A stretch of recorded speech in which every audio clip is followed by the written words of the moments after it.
நிறைய வாட்டி என்னன்னா இப்படி ஹெல்ப் கேக்குறாங்கல்ல, இதே பயங்கரமான ஒரு ஒரு பாசிட்டிவ் திங். அவருக்கு ஒரு ப்ராப்ளம் இருக்குன்னு அவர் உணர்றாரு. எனக்கு ஹெல்ப் தேவைன்னு அவர் சொல்றாரு. எனக்கு என்ன ப்ராப்ளம்னு கண்டுபிடிச்சு கொடுங்க சொல்றாரு.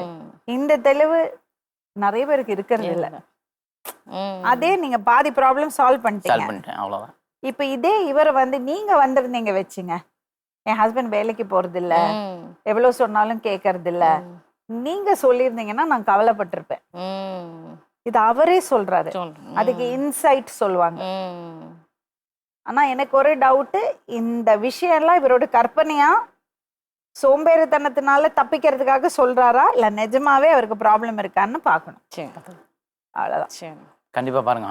ஓகே, இப்ப சொல்லக்கூடிய நோக்கமும் அந்த நிரூபிக்கக்கூடிய நோக்கம் என்னன்னா, நிரூபிக்க வேண்டாம், நீங்க சரியாயி நல்லபடியா வரணும் மேடம். அதே சமயத்துல இப்ப மனைவிக்காண்டி பிள்ளைகளுக்காண்டி தான் என்னையும் பத்தி நான் உணர்வு போறோம். அதே போல என் சொந்த பந்தம், என் மனைவியுடைய அண்ணன் தம்பிகள் இருக்காங்க, அதெல்லாம் தங்கமான ஆளுங்க, அதெல்லாம் எந்த குறையும் இல்லை. அவங்கள புரிஞ்சுக்கணும்.